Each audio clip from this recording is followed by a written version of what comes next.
예, 안녕하세요. 예, 오래간만에 뵙는 것 같습니다. 예, 오늘은 이제 유달리 조촐하게 날씨가 너무 좋아가지고 다들 나들이 가시고 이래가지고 그러신 것 같습니다. 자, 144쪽에 273번째 개송인데요. 첫 장은 같이 한번 읽고 시작하겠습니다. 모든 길 가운데서 부처가 말한 8가지 바른 길이 뛰어나고 모든 진리 가운데서 고통을 없애는 4가지 진리가 뛰어나며 모든 덕 가운데서 욕망을 버리는 덕이 뛰어나고 모든 사람 가운데서 눈 밝은 이가 가장 뛰어나다. 이것이 길이다. 진리를 보는 눈을 맑게 하는 다른 길은 없다. 그대들은 이 길을 따르리라. 이것은 악마를 어지럽힐 것이다. 그대들이 이 길을 가면 괴로움을 없애게 되리라. 나는 괴로움의 화세를 빨 줄 알고 이것을 열어 보인다. 예, 실제 이제 우리 불교 팔만대장경에 많은 부처님 법문 가운데 이 법문이 이제 가장 핵심이라고 볼 수 있을 것 같아요. 모든 길. 우리 사람이 그 인생을 살아가는데 얼마나 많은 길이 있겠습니까? 또 수많은 사람이 있고, 또 수많은 종교가 있고, 그런 가운데서도 부처님이 말한 팔정도, 팔정도가 가장 뛰어나다는 거죠. 그래서 이 팔정도는 이제 8가지 바른 길이라 했는데, 이 팔정도가 우리가 그동안 공부한 것에 보면은 중도잖아요, 중도. 그러니까 팔정도 8가지 바른 길 중에서도 가장 근본이 되는 길이 중도라는 건데, 중도. 이름하여 이제 가운데 길이라 그러죠, 가운데 길. 그래서 또 이제 모든 진리 가운데 고통, 괴로움을 없애는 사성제가 뛰어나다. 그래서 우리 이 공부하시는 모든 분들이 혹시 마음속에 괴로움을 느낄 때는 항상 이 사성제의 지혜를 밝히셔야 돼요. 아, 괴로움. 아, 이 괴로움은 내가 집착하기 때문이야. 나다, 너다. 내 편, 네 편. 예. 또는 중생이다, 부처다. 또 남이다, 여다. 노다, 소다. 갑이다, 을이다. 시어머니다, 며느리다. 남편이다, 부인이다. 이제 아들이다, 딸이다. 이런 이제 양변에 우리가 집착하게 되면 괴로움을 받습니다. 괴로움이 일어납니다. 이 괴로움을 버리면 이제 중도, 팔정도가 되는 거거든요. 그래서 열반에 영원한 행복에 이른다. 그래서 요 사성제가 뛰어나며 모든 덕 가운데 욕망을 버리는, 그렇죠. 우리가 이제 나라고 할 것이 본래는 없는데 내가 있다는 착각에 빠져서 나와 내 것에 집착하고 더 가지려고 하면은 이제 이기적인 욕망을 추구하게 되는데, 그 이기심과 욕망을 버리고 나와 남을 공평하게, 나와 남을 다 이롭게 하는 것이 덕이거든요. 그래서 이 욕망을 버리는 덕이 가장 뛰어나고 모든 사람 가운데서 눈 밝은 이, 여기 눈 밝은 이라는 것은 이제 자기 마음 속에서 지혜를 밝히는 사람이에요. 자기 마음 다른 게 아니고 남의 마음도 아니고 부처님 마음도 아니고 내 마음이죠. 144쪽입니다. 내 마음 가운데 내 마음을 밝게 하면, 내 마음이 어둡구나 집착하면 이제 괴롭고 어둡고 우울합니다. 이 괴로움을 놓아버리면, 집착하는 마음을, 분별심을 놓아버리면 먹구름이 그치면 해가 저절로 드러나듯이 내가 집착하는 그 분별심을 내려놓으면 저절로 지혜가 밝아지는 거예요. 그러면 이제 눈 밝은 이가 가장 뛰어나다. 이것이 이제 길이다. 이것이 진리의 길이다. 진리를 보는 눈을 맑게 하는 다른 길은 없다. 이 길밖에 다른 길은 없어요. 이게 굉장히 중요한 말씀이에요. 이것 말고 이제 마음이 힘들고 괴롭고 앞길이 안 보이니까 이제 영화다는 무당집을 찾는다거나 또 굿을 잘하는 데를 찾는다거나 또 사주 관상을 봐주는 스님을, 용한 스님을 찾는다거나 또 기도발 잘 받는 명당에 가서 기도를 한다거나 이렇게 해가지고는 일시적인 그 위안이나 위로는 될지 몰라도 그건 근본적인 해결이 안 되는 거예요. 이걸 꼭 이 진리를 공부하는 사람은 이걸 꼭 명심을 해야 돼요. 그래서 아무리 힘들고 어렵더라도 자기 마음 밝히는 공부를 하지 않으면, 자기 마음이 밝지 않으면 자기 눈앞에 큰 복이 와도 그걸 잡을 수가 없고 그걸 내가 수용할 수가 없어요. 굉장히 중요한 겁니다. 그래서 이 길 이외에는 다른 길이 없다라는 걸 명심하셔야 됩니다. 그대들은 이 길을 따르라. 이것은 악마를 어지럽힐 것이다. 그러니까 이제 이런 바른 길을 모든 중생들이 바른 길을 가면 마구니 악마들이 얹혀 있을 데가 없잖아요. 예? 이제 마구니나 악마는 항상 중생들이 괴로움 속에서 이 괴로움을 먹고 사는 사람들인데, 중생이 스스로 괴로움을 해결하는 그런 지혜를 밝히는 부처가 많아지면 이제 마구니나 악마가 이제 먹고 살 수가 없어요. 그러니까 이제 마구니 악마들이 아우성을 친다는 거죠. 그대들이 이 길을 가면 괴로움을 없애게 되리라. 그렇죠. 자기 마음의 괴로움도 없애게 되고, 또 이런 자기 마음을 밝힐 수 있는 능력을 갖춘 분들은 이제 친구나 가족이나 도반들의 마음을, 괴로움을 들어줄 수 있는 그런 이제 능력과 지혜가 나오게 되는 거죠. 그래서 나는 괴로움의 화살을 뺄 줄 알고, 이제 내 괴로움의 화살을 뺄 줄 아는 사람은 이제 도반이나 이웃 사람들의 그 고통의 괴로움을 빼줄 수도 있어요. 예. 그래서 이 길을 열어보였다. 이게 참 부처님 말씀이 이제 보면 볼수록 감탄스러워요. 자, 다음 장으로요. 145쪽입니다. 우리가 할 일은 끝없는 수행이다. 그러니까 우리가 이 중생이라는 착각 속에 빠진 사람들은 내 안에 이런 중생이라는 분별심을 끝없이 완전히 내려놓을 때까지 끝없이 수행을 해야 돼요. 그래서 제가 늘 말씀드리는 그 인디안이 기우제 지내듯이 공부를 해야 된다. 비가 올 때까지, 좋은 소식이 올 때까지, 그죠? 내 마음의 산매, 밝은 지혜의 마음이 활짝 열릴 때까지 포기하지 말고 중단하지 말고 계속 해야 돼요. 이게 중요한 겁니다. 그래서 이제 어찌 보면 내가 이제 50이다, 60이다, 70이다, 80이다, 90이다 이렇게 해가지고 내가 이제 살 날이 얼마 남지 않았는데 무슨 불교 공부냐 이렇게 생각할 수 있는데 그렇지 않아요. 단 하루를 살더라도 마음 편안한 게 최고거든요. 그죠? 단 하루를 살더라도 이제 우리가 병고나 이제 노년의 이제 괴로움을 만나거나 죽음의 공포를 앞두고 있다 하더라도 그 이제 늙음과 병과 죽음의 괴로움을 건너는 가장 지혜로운 방법이 돈인 것 같아요? 명품인 것 같아요? 그거 아니에요. 건강한 몸도 아니에요. 건강한 몸도 언젠가는 죽어야 돼요. 언젠가는 병을 만나게 됐습니다. 그러니까 그게 아니고 마음 편한 거죠. 마음을 편하게 하는 가장 지혜로운 방법이 이제 이 팔정도 사성제, 중도잖아요. 그죠? 그래서 이걸 우리가 이제, 가능하면 빠른 때에 만나는 게 좋죠. 그래서 우리 앞에 우리 현민 친구처럼 20대, 10대 때 이렇게 만나가지고 이 공부를. 그래서 이제 저 같은 경우도 늘 제가 자랑스럽게 말하지만 저는 중학교 2학년 때 뭐든 뭔지 모르지만 부처 되는 길이다. 이렇게 딱. 그러니까 부처가 뭔지 잘 모르지만, 그죠? 뭐 하는 사람들이 부처님께 내려와갖고 절하고 이러니까, 내가 부처가 되면 좋겠네. 이런, 그 어렸을 때 그런 공명심이 있잖아요. 그죠? 그죠? 그런 마음에 탁 이게 어떤, 접속이 돼가지고, 이 길을 왔거든요. 그래서,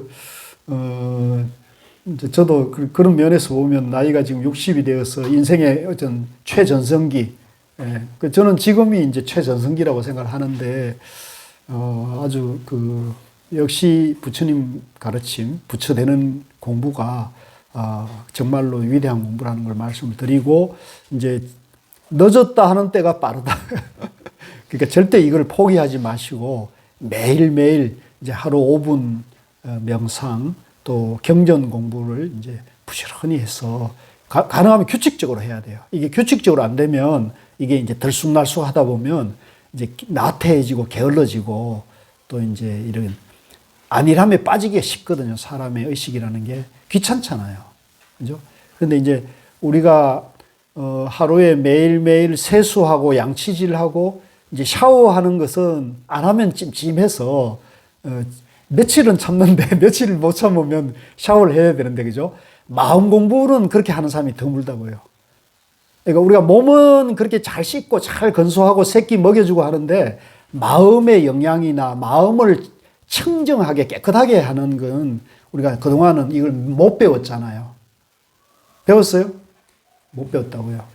그래서 이 학교가 저는 앞으로 이제 우리나라나 잘 살려면 이 학교 교육에서 이런 마음을 청정하게 마음을 청소하는 법을 알려줘야 되는데 그게 이제 가장 좋은 게 명상인 거죠. 그래서 이제 그렇게 해야 됩니다. 그래서 매일매일 마음을 공부한다. 마음을 청정하게 한다. 마음을 닦아야 된다는 거죠. 그러면 마음도 건강하고 몸도 건강한, 그죠? 또 이제 우리가 늙고 병들고 죽음은 누구든지 피할 수 없지만 그 늙고 병들고 죽음을 이제 마음 공부를 하는 사람은 이제 잘 그걸 소화하고 그걸 이제 지혜롭게 해결해 갈 수 있는 그런 지혜가 나온다는 거죠. 우리가 할 일은 끝없는 수행이다. 진리를 체험한 사람들은 다만 그 길을 가리킬 뿐, 그 길에서 명상을 실천하는 수행자는 악의 사슬에서 벗어나리라. 그러니까 진리를 공부해서 이해하고 그걸 실천해야 돼요. 이 불교 공부는 다른 공부와 달리 자기가 실천을 해야 돼요. 실천. 예를 들면 우리가 내가 배가 고프다 그러면 배가 고픈 사람은 밥을 지어 먹으면 배가 부른다는 거를 내가 이해를 했어요. 공부 알아가지고 이해했다 해가지고 배가 부르는 거는 아니죠. 오직 내가 배부르려면 내가 밥을 지어서 먹어야 되는 거잖아요. 마찬가지로 이 부처님의 지혜의 길, 행복의 길도 부처님 말씀하신 깨달음의 길도 깨달음 길을 안다고만 해서 깨달아지는 건 아니거든요. 내가 직접 그 길을 가야 되는 거죠. 마찬가지로 이것도 이제 명상을 그게 이제 명상을 실천하는 수행자는 이제 악의 고통의 사슬에서 벗어나리라. 모든 것은 덧없다. 지혜의 눈으로 이 이치를 볼 때 괴로움을 싫어하는 생각이 일어난다. 이것이 맑음에 이르는 길이다. 그러니까 이 세상에 아무리 부귀영화도 왕자리나 대통령 자리나 재벌의 어떤 검은 보화나 모든 부귀영화도 영원한 것은 하나도 없습니다. 모든 것이 변하는 겁니다. 모든 것이 변해. 우리 눈앞에 지금 우리 한국 정치의 현실을 보고 있지 않습니까? 어떤 것도 덫이 없는 거예요. 이제 그런 것을 이제 그런 이치를 꿰고 괴로움을 싫어하는 생각이 일어날 때 이것이 이제 괴롭구나. 이럴 때 이 괴로움을 느끼면 그 괴로움에 벗어나는 길을 찾아야 되는 거거든요. 그죠? 어떻게 하면 내가 이 괴로움을 벗어날 수 있을까? 그래서 괴로움을 만나거나 괴로움에 빠진 것이 문제가 되는 건 아니에요. 괴로울 수가 있는 거예요. 누구든지 괴로울 수가 있는 거거든요. 근데 그 괴로움을 만났을 때 괴로움에 빠져가지고 괴로움 속에서 이제 삶을 포기하게 되면 그 괴로움에 이제 자기를 이제 잃어버리게 되는 거고, 그 괴로움을 만났을 때 이 괴로움을 어떻게 해결하지? 이걸 어떻게 벗어나지라고 지혜를 이제 일으키면 되는 거죠. 그러면 그 길을 찾는 방법이 나오는 거예요. 그래서 절대 여러분 주변에서 누구든지 괴로움을 만나는 것을 잘못됐다고 생각하지 마시고 그 괴로움을 만났을 때 이걸 어떻게 해결하지라고 마음을 한 번만 돌이키면 길을 찾을 수가 있어요. 이것이 이제 맑음에 이르는 길이다. 이것이 밝음에 이르는 길이다. 이게 이제 청정에 이르는 길이라는 거죠. 모든 것은 괴로움이다. 지혜의 눈으로 이 이치를 볼 때 괴로움을 싫어하는 생각이 일어난다. 이것이 맑음, 밝음에 이르는 길이다. 괴로움에 대해서 너무 염려하고 너무 걱정하지 말고 빠져 있으시면 안 돼요. 괴로움이다 그럴 때, 내가 왜 괴로움이 일어나지? 내가 왜 마음이 언짢고 불편하지? 왜 이럴까? 하면은 내 마음 속에 언짢고 불편한 건 뭐냐면 내가 좋아하고 싫어하는 감정이 남아있는 거죠. 그죠? 그 좋아하고 싫어하는 감정 속에서 왜 내가 이걸 싫어할까를 보면은, 내가 옳다는 고정관념, 선입견, 또 내가 집착하고 있는 가치관, 그것이 자아의식이든 정치의식이든 사회의식이든 이데올로기든 정치적인 그런 가치관이든 다 마찬가지입니다. 어떤 것이든 간에 그 집착하고 있으면 그것은 분별심이기 때문에 부처님은 이제 그걸 다 그걸 버리는 지혜를 말씀하시는 거예요. 이것이 발금에 이르는 길이다. 146쪽이에요. 모든 것은 실체가 없다. 그거 밑줄 그으십시오. 제가 늘 말씀드리잖아요. 나나 이 우주 만물이 일체가 실체가 없는 거예요. 그래서 그걸 부처님이 이제 한문으로 말할 때는 무상이라고 그래요. 무상. 실체가 없다. 항상 하는 것이 없다. 고정된 게 없다. 지혜의 눈으로 이 이치를 볼 때, 이 세상이 전부 무상한 것이구나 하는 지혜의 이치를 볼 때 괴로움을 싫어하는 생각이 일어난다. 이것이 발금에 이르는 길이다. 그러니까 이 괴로움이 왜 일어나는가? 이 어리석음이나 이 욕망이 왜 일어나는가를 살펴보면은 내가 이제 분별심, 양변에 떨어져 있기 때문인 거죠. 그래서 그 양변을 놓아버리면 쌍조하게 되면은 이제 지혜가 나온다는 것이죠. 먹구름이 그치면 밝은 해가 저절로 드러나듯이 우리 본래 마음이 부처님의 지혜와 삼매의 능력을 다 본래 갖추고 있다는 거예요. 그래서 이걸 이제 우리가 모르고 분별 망상에 가로막혀 있기 때문에 이것을 이제 자꾸 비워야 되는 거예요. 일어날 때 일어나지 않고 젊고 힘 있는데 게으름에 빠지고 의지나 생각이 나약한 사람은 밝은 지혜로도 길을 찾지 못한다. 이제 그렇죠. 이제 일어나야 될 때 일어나요. 아침에 이제 일어나야 될 때 일어나야 되는데 안 일어나고, 또 젊고 힘이 있고 건강할 때 이제 건강도 단련하고 또 노후 준비도 하고 이제 이렇게 해야 되는데, 이제 그 젊고 힘이 있을 때 게으름에 빠지면 이제 노후에 이제 더 힘들어지고 고통을 더 세게 받는 거죠. 또 남인데 신세를 더 져야 되고, 그 다음에 의지나 생각이 나약한 사람은 그렇죠. 이제 용기를 내지 못하거나 도전의식이 없거나 새로운 것에 대한 두려운 마음이 큰 사람들은 나약해지거든요. 그러면 이제 그런 사람들은 결국은 남인데 의지하게 되고 남의 조종을 받게 되고 남의 부림을 받게 되는 거예요. 그러면은 이제 밝은 지혜로도 길을 찾지 못한다. 그런 사람에게는 저기 밝은 빛이 보이는데 내가 저까지 가려면 어떻게 해질 때 나는 용기가 없어 힘이 없어 그러면 그런 사람들은 밝은 빛을 보고도 그 길로 가지 못하고 거기 주저앉아 가지고 이제 고통받고 사는 것이 중생이 삶이 그렇지 이러면서 그게 이제 자포자기 해버리죠. 그러면 이제 평생 생사윤회의 고통 속에서 헤매게 되고, 그러다면 이제 죽어서 어디로 갈지 아무도 알 수가 없어요. 말을 삼가고 마음을 억제하고 몸으로 악한 일을 말아야 한다. 이 세 가지 덕으로 깨끗이 하라. 그러면 예성인이 말씀한 그 길에 이르리라. 그래서 이제 우리가 살아가는데 일상생활 가운데서 보통 이제 우리가 말하고 몸으로 행동해서 이제 행동을 하고, 그 다음에 이제 마음을 어떻게 쓰느냐, 요런 세 가지밖에 나타나는 것은 세 가지거든요. 그래서 요걸 이제 신구의라고 해서 이제 삼업이라고 그러죠. 삼업. 말로 짓는 거, 마음으로 짓는 거, 행동으로 짓는 것인데, 요 세 가지를 이제 신중하게 바르게 절제하는 사람은 바른 업을, 좋은 업을 짓는 것이고, 이걸 이제 절제하지 못하면은, 자정하지 못하면, 자기가 그걸 컨트롤하지 못하면 나쁜 업을 지어가지고 그 과보를 받게 돼 있는 거예요. 그래서 지금 우리 눈앞에 여러 가지 현실들이 이 과보 받는 사람들이 많이 보이잖아요. 누구라고 말씀드릴 수는 없고, 이 세 가지 덕으로 깨끗이 하라. 그러면 예성인의 말씀에 그 길에 이르리라. 147. 요거는 아주 좋더라고요. 같이 한번 읽겠습니다. 명상에서 지혜가 생기고 명상이 없으면 지혜도 사라진다. 생과 사의 두 길을 알고 지혜가 늘도록 자기 자신을 일깨우라. 그러니까 이제 참선 명상을 하는 게 이만큼 중요한 거예요. 그러니까 우리가 이전에 우리 한국 불교에서 이제 기도하고 불공하고 또 스님들 설법을 잘 듣고 또 보시하고 이러면 된다고 이제 가르치지만 실제는 이 명상 수행은 가르치질 잘 않았단 말이에요. 예. 그러면 그거는 이제 수행은 스님들이나 하는 거고, 그죠? 상근기나 하는 거고, 수행을 자꾸 미루게 돼요. 그러면 이제 결국은 그 법문, 그 불자들이 깨달음으로 가는 길은 막히게 되는 거거든요.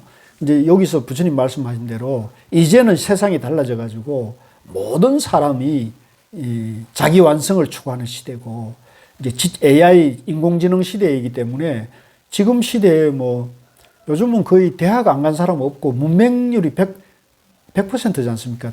이 개명한 것이. 그렇기 때문에 이런 시대에 누구든지 조금만 불교를 공부하면, 조금만 그 공부를 하면은 누구든지 명상할 수 있는 방법은 다 배울 수가 있습니다. 요즘 뭐 유튜브 다 있고. 그래서 이제 지금 이 모든 불자들이 명상을 하도록 이제는 이 시대는 그렇게 해야 되는. 그래서 제가 이제 늘 말씀드리지만 지금 총무원장 스님께서 그런 좋은 생각을 하고 계신 것을 알게 되어가지고 요즘 아주 그냥 일주일에 한 번씩 제가 이따 사진 올려드릴게요.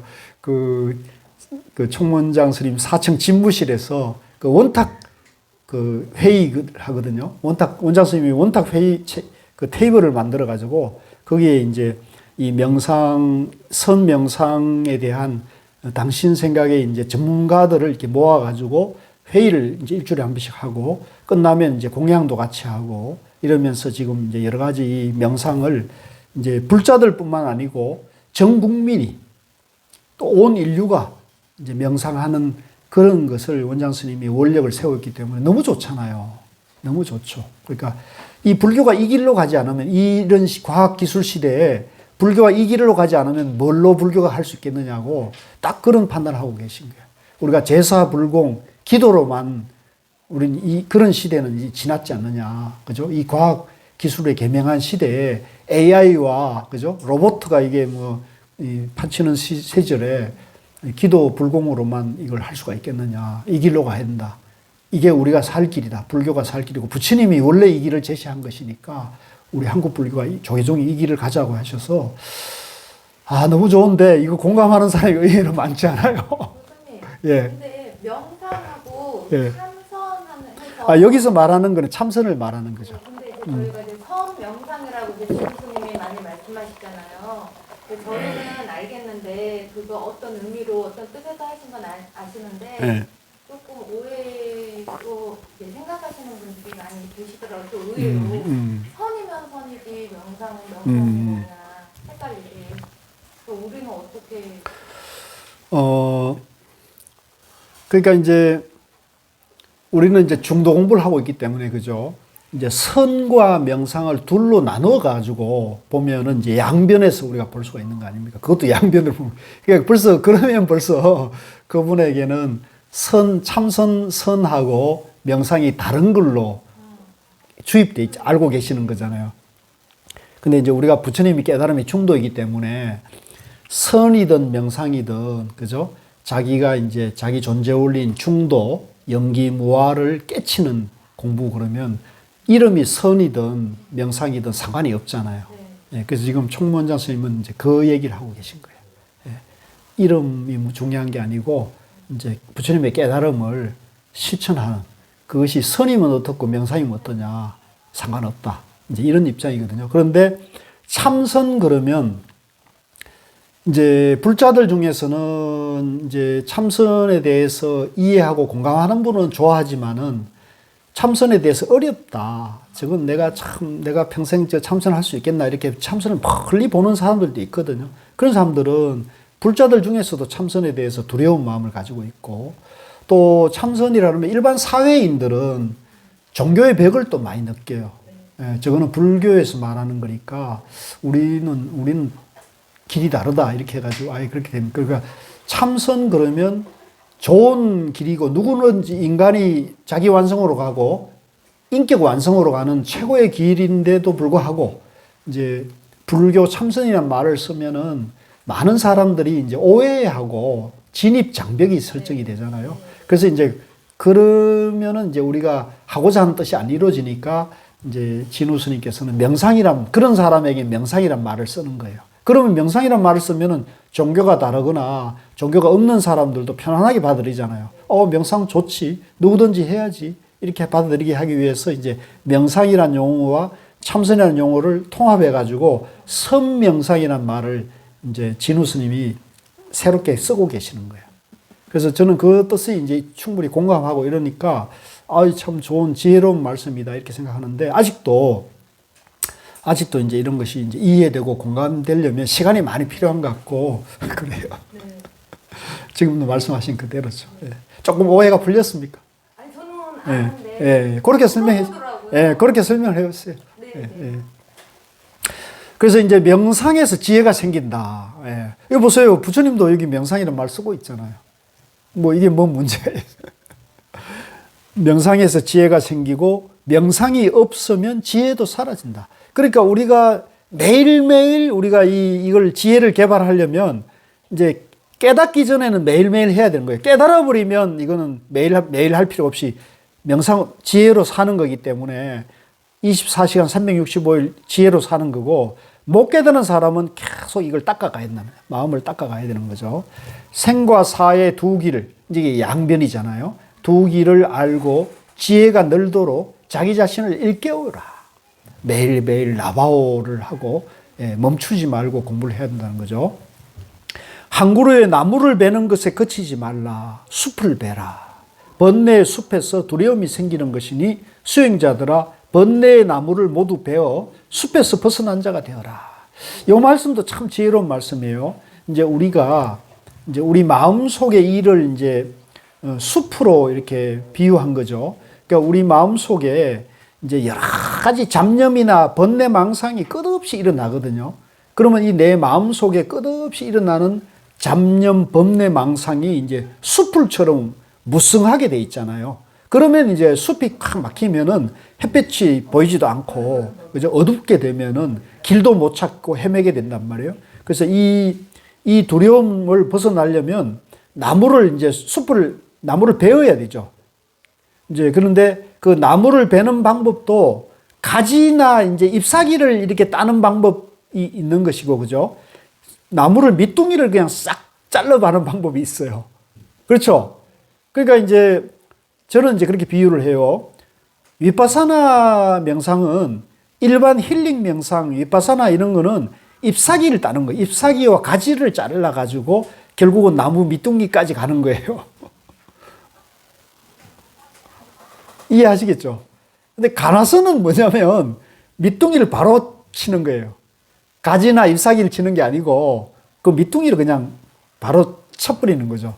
어느 게 빠르겠어요? 밑둥이 치는 게 빠르죠. 훨씬 지혜로운 방법인 거죠. 예. 대신에, 맞아요. 대신에 이 밑둥이를 치려면은, 이 밑둥이를 치면은 이게 무너진다는 걸 알아야 되죠. 그죠?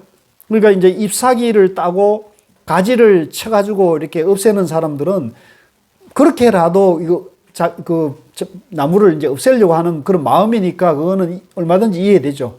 그래서, 그 길로 가서 나무를 자르려고 하는 사람도 그렇게 가면 되는 거예요. 그죠? 잎사귀를 하나하나 따가지고, 가지 따가지고, 쳐가지고, 나무를 이제 자르겠다는 생각, 그 길을 아는 사람은 그 길을 가시는 거고, 밑둥이를 잘라가면은 모든 것이 끝난다는 걸 아는 사람은 그 길로 가는 거죠.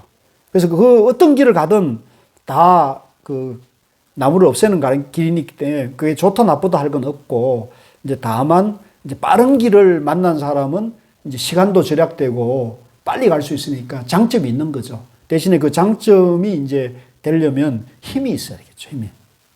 그죠? 자기가 용기와 또 힘이 있어야 된다는 거죠.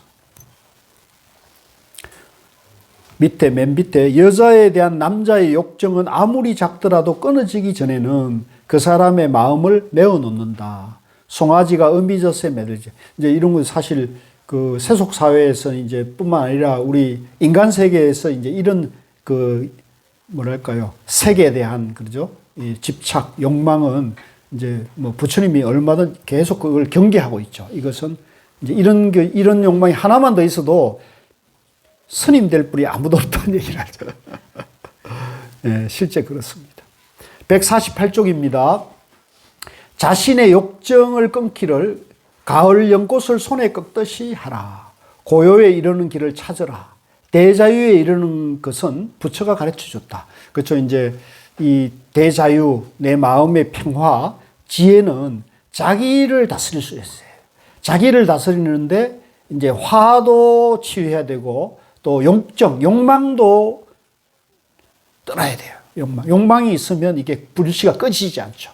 왜냐하면 그런 음욕이 계속 일어나게 되면 그 음욕에 의해 가지고 이제 돈에 대한 물질에 대한 그런 것도 더 일어나게 되고 그렇게 된단 말이에요. 그러니까 그래서 그런 걸 하지 말라는 거고, 그래서 스님들이 출가할 때 이제 집을 떠나야 한다는 얘기를 하는 것도 뭐냐면 부양 가족의 문제, 그죠? 경제 생활의 문제가 있잖아요. 만약에 이제 결혼을 하고 부인이 있고 자식이 생기면 그 부인과 자식의 경제적인 문제를 해결해야 되는 문제가 생긴단 말이에요.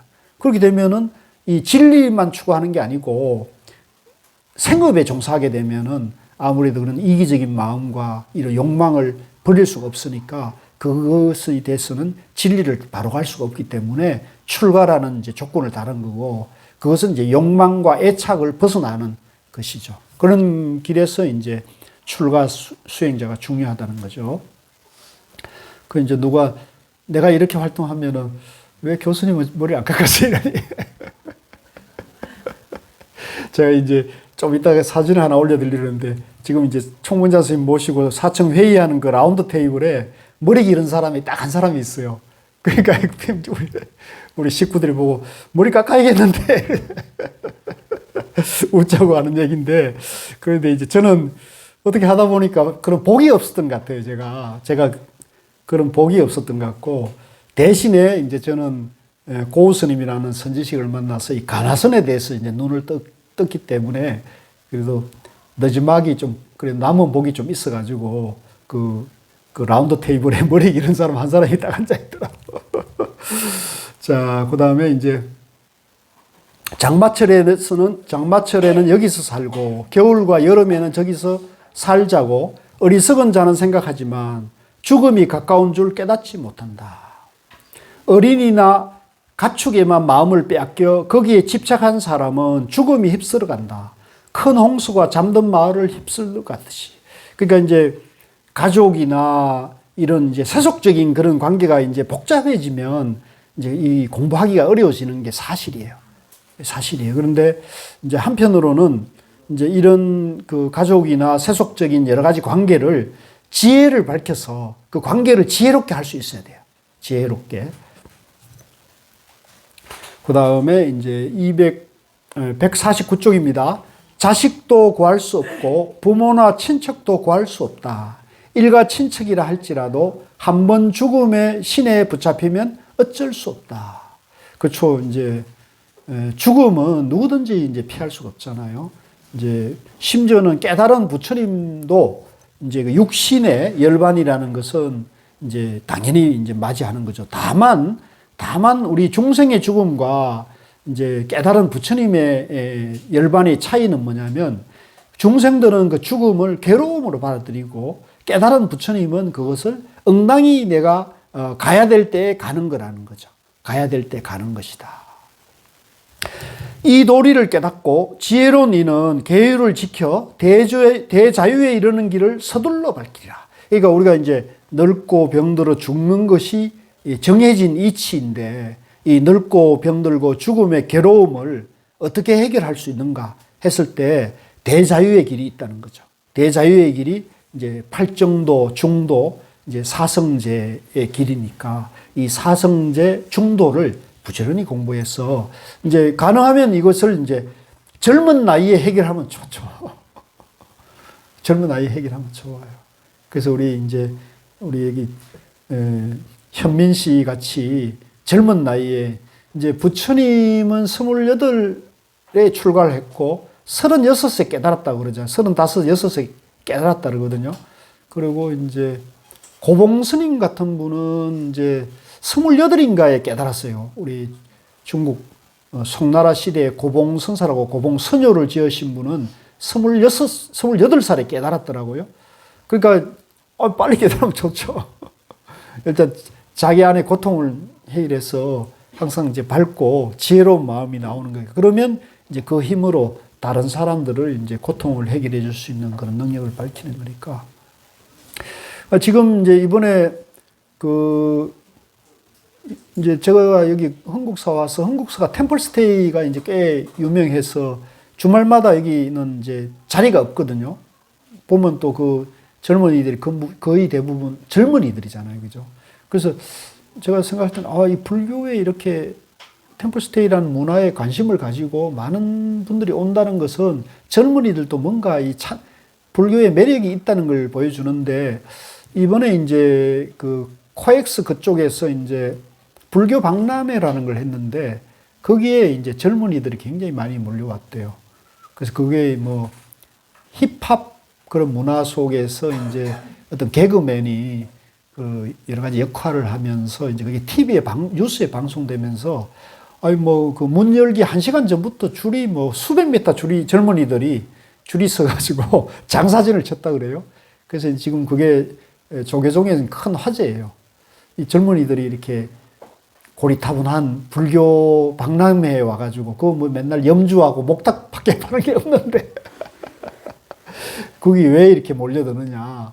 이제 그런 것에 대한 이제 화제가 되고 있어요. 그러니까 이제 제가 아까 말씀드린 대로 젊은이들이 이제 템플스테이 열광을 하고 또 이 불교 문화에 관심을 가지고 이게 폭발적인 그런 것을 나타내는 것은 이제 우리 사회가 지금 여러 가지로 이 젊은이들에게 위안이 되고 위로가 될 만한 것이 부족하잖아요. 그죠? 부족한데 이 절이라는 이 사찰 문화 또 이 불교 안에서의 콘텐츠가 그걸 좀 위로해 줄 수 있는 것이 뭔가 있지 않겠는가라는 것을 이제 보는 거죠. 그래서 그 중에 하나가 이제 템플스테이와 더불어 이제 명상이라는 거죠.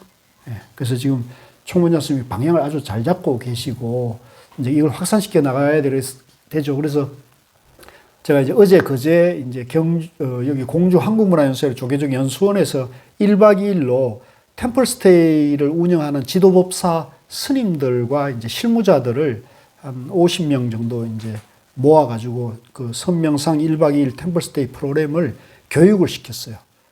그 프로그램을 개발해가지고 그 프로그램을 이제 그 템플스테이 온 분들에게 선명상을 이렇게 전하는 그런 프로그램을 만들었거든요. 그게 이제 총무장 스님이 만든 일 중에 첫 번째 일이에요. 그 누가 했겠습니까? 그래서 이제 저하고 금강 스님이 이제 좀 준비를 해가지고 원장 스님께서 이제 됐어 이렇게 해가지고 이제 1차 교육을 해서 그게 신청자가 많아가지고 2차 교육이 이제 또 있대요. 6월 초에. 그러니까 지금 굉장히 관심이 많고 그래서 제가 현장에서 이제 그 법사 스님들을 이제 교육을 하면서 보니까 굉장히 관심들이 높고 또 심지어는 뭐 저들으라고 한 얘기겠지만 그동안에 이제 이 템플스테이 교육 중에 최고 교육이었다고까지 이제 그 얘기를 해주는 분들도 계시더라고요. 그래서 좀 창피한 쑥스러운 건데 어쨌든 이런 식으로 이제 이게 지금 이제 우리 방향이 이렇게 가는 거죠. 그래서 우리가 그동안 공부했던 방향들이 이제 종단적인 공감을 얻고 그걸 이제 총무장 스님이 눈 밝은 분이 오셔가지고 이걸 확산시킬 수 있는 계기를 만들었으니까 참 종단으로 봤을 때도 참 좋은 일인 것 같아요. 그래서 이 도리를 깨닫고 지혜로운 이는 계율을 지켜 대자유에 이르는 길을 서둘러 밝히라. 자, 그 다음에 21장 여러 가지 중에서요, 152쪽에 시시한 쾌락을 버림으로써 큰 기쁨을 얻을 수 있다면 지혜로운 이는 보다 큰 기쁨을 위해 시시한 쾌락을 기꺼이 버리라. 이제 우리가 뭐 명품이다, 맛있는 음식이다, 좋은데 여행 가고 이런 그런 쾌락과 즐거움이 있어요. 이제 우리가 보면 어떻게 보면 세속에 살면서 이제 그런 게 가장 어찌 보면 그런 좋은 그런 즐거움일 수가 있죠. 그래서 그런 즐거움도 응당히 이제 우리가 얻을 수 있지만은 이 불교에서 이제 명상, 경전 공부의 불교의 지혜라는 것은 그런데 가지 않아도 행복할 수 있는 길이에요. 그런데 가지 않더라도. 예. 그래서 내가 가진 것을 더 잘 누릴 수 있고 또 못 가지더라도 행복할 수 있는 길이 이 불교의 지혜는 있기 때문에 이것이 저는 정말로 자기를 지혜롭게 하고 행복하는 길이기 때문에 이 공부를 하시는 게 좋다는 거죠. 그 다음에 남에게 고통을 줌으로써 자신의 즐거움을 삼는 자는 원한의 사슬에 얽매여 벗어날 기약이 없다. 그래서 이제 우리가 세속에서 추구하는 행복은 대개의 경우는 이제 내가 더 가지게 되면 남의 가진 것을 내가 이렇게 빼앗아 올 가능성이 높아요. 예. 내가 상대적인 거니까. 그래서 뭐 이제 지난번에도 그런 말씀을 드렸는데 큰 기업을 운영하는 사람이 그 큰 기업을 운영해서 예를 들면 뭐 프랜차이즈다 뭐 이렇게 해서 돈을 많이 벌게 되면은 그 번 돈을 자기를 돈을 많이 벌어다 주는 임원들이나 직원들이나 고객들에게 그걸 나눌 수 있어야 돼요. 그걸 나누지 않고 자기 혼자만 호요식하게 되면 그죠? 결국은 그게 갑질을 하게 되거든요.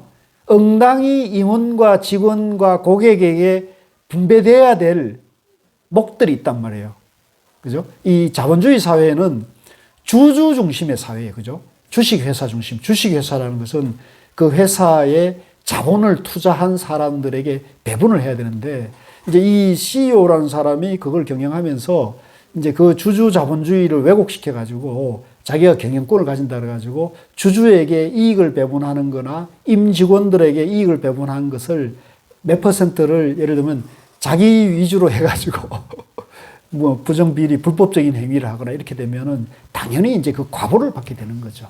그래서 이제 반대로 저는 이 주주 자본주의나 이 자본주의의 장점이 그러한 그 임직원들이나 고객 덕분에 돈을 많이 벌었을 때는 그걸 잘 분배를 하면은 그죠? 잘 나누면은 일자리 창출도 되고 그 CEO가 큰 복을 짓는 거예요. 복을 짓는 거죠. 그래서 이 이제 어떤 마음으로 경영하느냐에 따라 가지고 지혜로운 CEO가 되느냐 아니면 악덕 기업인이 되느냐 그 차이가 있는 거죠. 그래서 그런 것도 이제 한 생각의 차이인데 이번에 이제 그 우리 온라인 공부에 그 아주 유명한 그 CEO 재벌 회장님이 오셨더라고요. 그래가지고 그분이 이제 비서가 연락이 왔는데 우리 회장님은 당신을 드러나는 것을 꺼려 하십니다. 이렇게. 그래서 저도 이제 모르는 체하고 이름을 보니까 딱 알겠더라고요. 그러니까 비서하고 이제 같이 회장님이 같이 등록을 했고 비서가 주로 이제 저하고 소통을 하는데 그렇게 한 말, 그러니까 누구라고 그 비서가 얘기도 안 하는데 이름 보니까 그냥 알겠더라고요. 그래서 내가 이분이 맞네 그러는데 이제 그런 얘기를 하더라고요. 그래서 온라인 그 임원 공부를 잘 하셨어요. 잘 하셨다고. 잘 하신지 알지 모르지. 한 번도 뭐 대화를 해본 적이 없고 그러는데 그 비서 말씀으로는 공부를 잘 하셨고 말씀을 잘 들었다고 그러시면서 심화반 공부를 고민 중에 있습니다. 그러다 곧 뒤에 심화반 등록한다고 연락이 왔더라고요. 그래서 이제 이런 공부가 이제 조금 점점 확산이 되면 그 CEO나 그 그룹을 운영하더라도 그런 마인드 있죠. 예. 이렇게 돈을 많이 벌면은 임원과 직원, 그 가족들에게도 혜택이 돌아가고 심지어는 고객들까지. 그죠? 예를 들면 삼성 그러면 삼성의 물건을 사주는 고객들에게 잘해준 뭐예요? 그 AS 잘해주고 또 그 물건을 완성도 높게 만들어가지고 그죠? 그 물건을 사용하는 사람들이 만족도가 높아야 되는 거잖아요. 그래서 제가 이제 그 고려대학의 윤성식 교수님이라고 이제 상당히 유명한 교수님이 계셔요. 그분이 이제 늦음하기 이제 개인적인 좀 그런 문제도 있고 그래서 나중에 이제 불교에 심취해가지고 참선 명상을 이제 열심히 하고 그래서 제가 나중에 알게 됐는데 그분이 고려대학 교수 신분인데도 동국대학교 불교학과 박사 과정을 들어가서 박사를 다시 땄어요. 대단한 분이죠. 고려대 교수님인데. 그럴 정도로 이분이 불교에 심취를 했어요. 야, 이거 불교 대단하다 그래가지고 진짜 대단한 분이죠. 고려대 교수가 동국대학교 불교학과에 가서 박사 학위를 딸 수 있는 사람들이 말이 되겠습니까? 그럴 정도로 그런데 그리고 책도 쓰고 그러는데 그분을 이제 내가 하도 그래서 일부러 찾아갔어요. 저도 이제 그런 게 관심이 있으니까 찾아가서 그러니까 연구실에서 이제 만나가 차 한잔 대접하면서 얘기를 하다 보니까 그 얘기를 하대요. 애플 제품은 자기가 이제 애플 제품을 이제 미국 유학하고 이랬으니까 애플 제품을 쓰면 고장이 안 난대요. 예. 그러니까 그 아이폰이나 다 이제 컴퓨터나 그죠? 이것도 이제 애플 제품인데 이걸 쓰면은 고장이 없다는 거예요. 그리고 쓰기가 편하다는 거예요. 그러니까 그 고장 자기가 쓰는데 10년을 넘게 쓰는데 고장이 안 난다. 지금 이게 저도 이제 이 아이패드인데 이게 한 15년째 쓰는 거예요. 이게 우리 집에 누구 주인 이렇게 해갖고 내가 이제 거의 버리고 이제 세대 교체하는 걸 내가 받아가 쓰고 있거든요. 고장이 안 나요, 진짜. 그러니까 이게 명품이라는 게 이제 우리가 알 수가 있는 거죠. 고장이 안 나요. 고장이 안 나요. 그러니까 이런 거죠, 이런 거. 아, 이거는 하나 사면 고장 날 일이 없다. 그리고 너무 편한 거예요. 그러니까 제가 똑같은 거 삼성 거 비싼 거를 사갖고 써보는데 불편한 거예요, 이게. 뭔가 불편해. 근데 이거는 너무 쉽게 쓰기 쉬운 거예요. 그래서 나도 이제 그 말씀이 기억에 남아 있었는데, 그러니까 이제 한번 그 아이폰 쓰는 사람은 그거 바꾸는 게 쉽지 않아요. 우리나라는 이제 어플이나 우리나라 정책이 이제 삼성 위주로 돼 있기 때문에 우리는 약간 불편하게 돼 있는데, 이제 한번 쓰게 되면 그 매니아가 되는 거예요. 일반적인 매니아. 그런 식으로 이제 고객 만족을 주는 거죠. 충성스러운 고객을 확보한다는 것은 그 회사가 그 고객에게 좋은 걸 주는 거죠. 그렇게 하니까 이제 하나의 매니아층이 형성돼가지고 지금도 뭐 애플 그러면 뭐 세계적인 스티브 잡스가 죽어도 이제 10년이 넘었죠. 근데도 지금 여전히 하듯이. 그러니까 그런 거죠.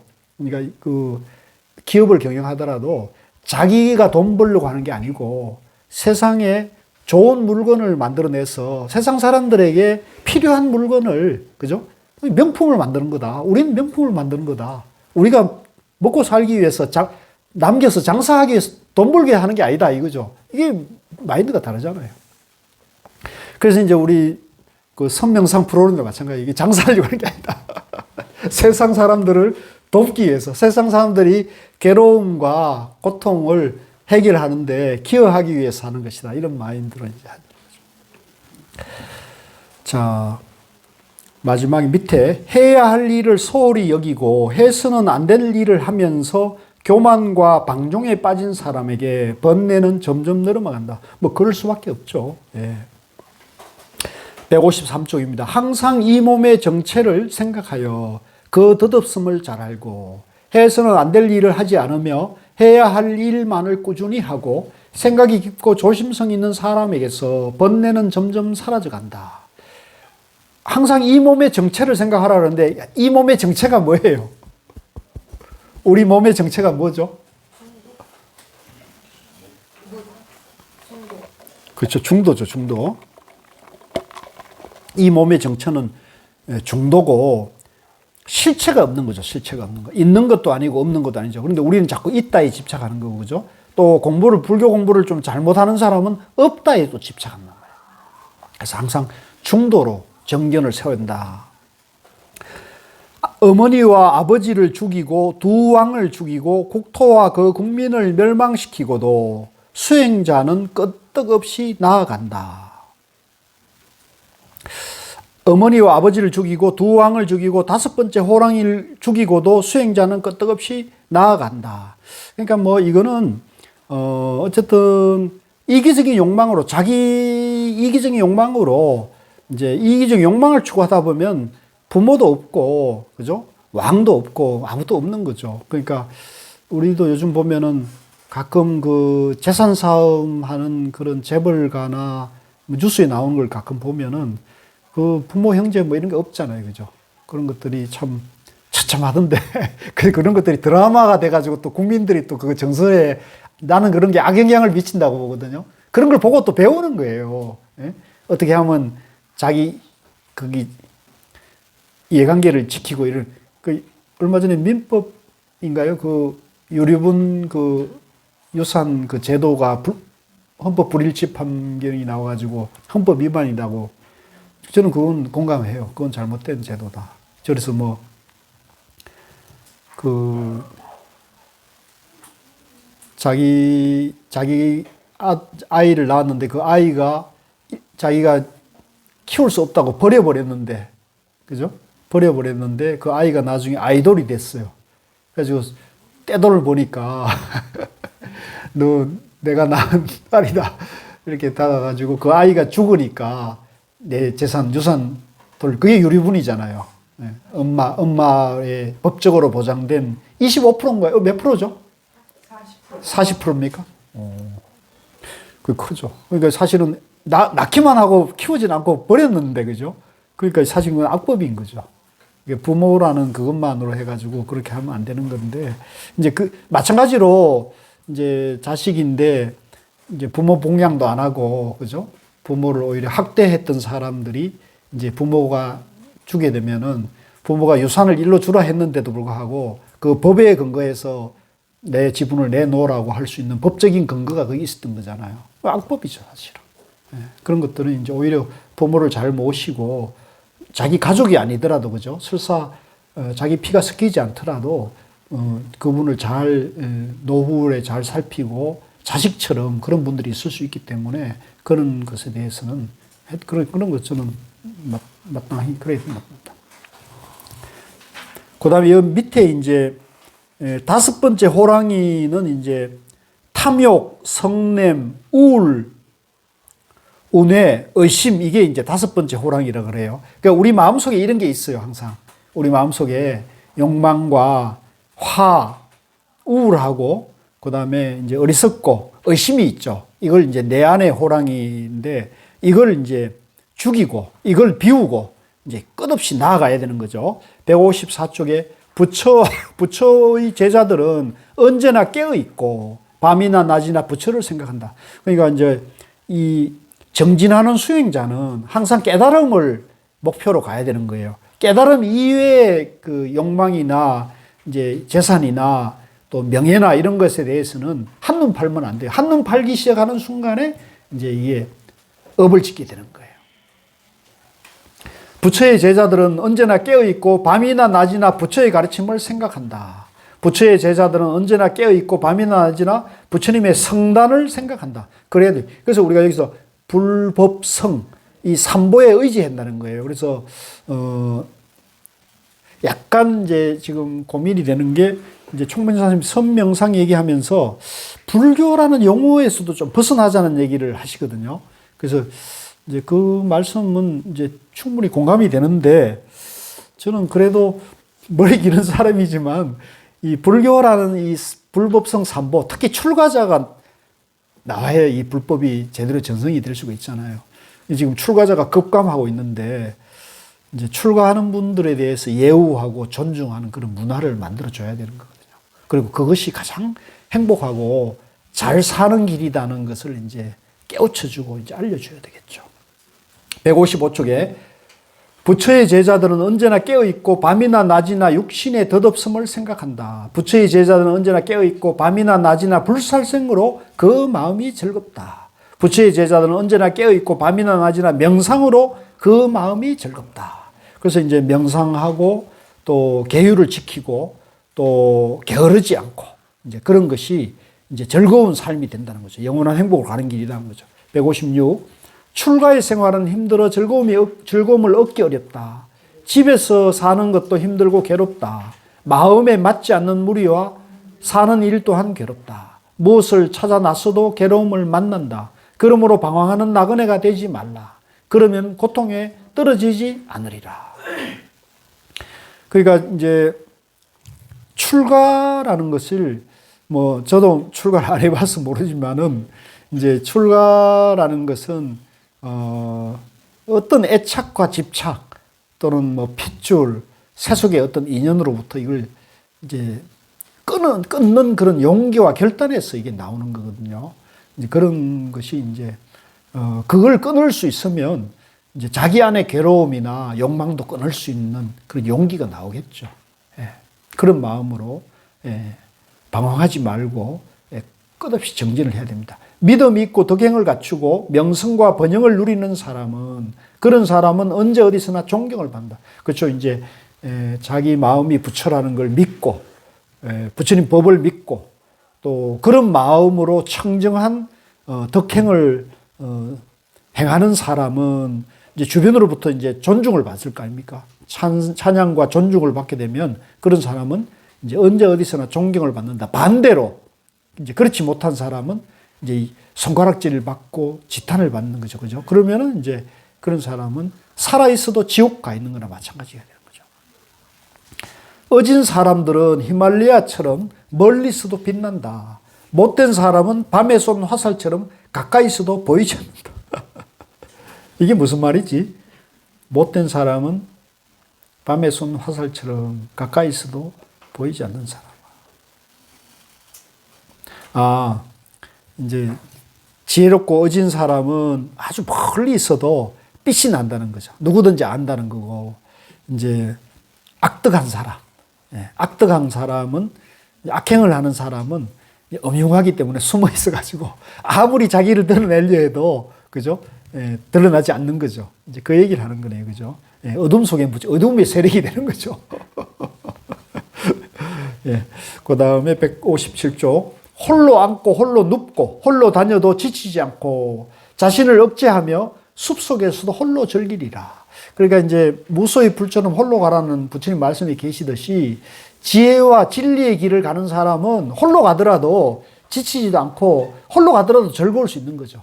근데 같은 여행을 가는데 예를 들면은 지혜롭지도 못하고 어리석고 덤벙대고 그죠? 또 푼수짓하고 이러면 같이 가는 사람이 괴로워요, 즐거워요? 괴롭죠. 왜냐하면 무슨 실수를 할지 모르니까. 그죠?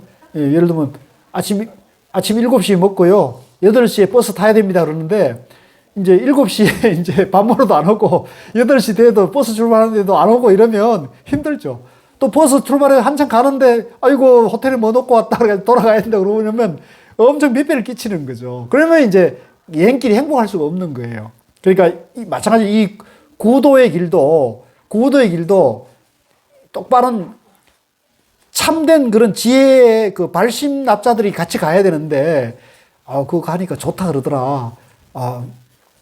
그 머리 깎고 출가해서 살면은 뭐 신도들이 먹을 것도 갖다 주고 돈도 갖다 주고 그렇다 하더라 해가지고 나도 그 머리 깎지 이렇게 해가지고 머리 깎았는데 공부도 안 하고 이러면은 민폐 끼치는 거고 엎짓는 거죠. 큰 엎짓는 거. 그러니까 한동안 우리 한국 불교가 이런 문제가 컸어요. 이런 거 컸는데 지금은 이제 서서히 저는 이게 조금 좋은 방향으로 바뀌는 것 같다는 느낌을 갖고 있어요. 그래서 앞으로 이제 이번에 이런 선명상 불사를 하면서 그 흐름을 급속히 가속화시켜서 이제 이 선명상의 대중화 불사는 어떤 의미가 있느냐면 이제 출가한 스님이든 불자든 누구든지 스스로 수행을 해야 된다는 문제가 있는 거예요. 이번에도 이제 그 템플스테이 하는 분에게도 제가 뭐라 그랬냐면 이제 먼저 자기 마음을 밝힐 줄 알아야 된다. 자기 마음을.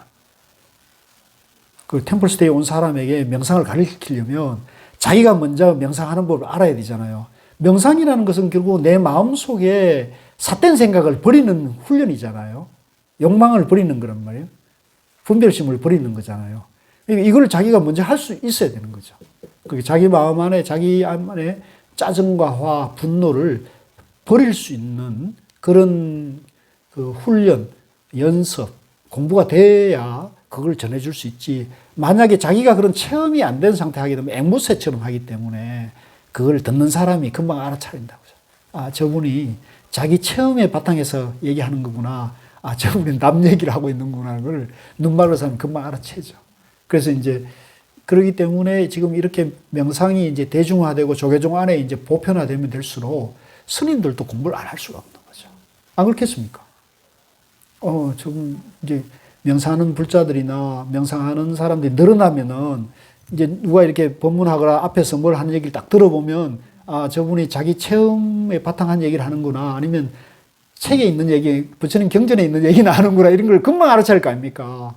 저는 그게 엄청난 변화를 가져올 거라고 보는 거예요. 그러니까 이 불사가 굉장히 의미가 있는 거예요. 좀 쉬었다 하시죠. 예.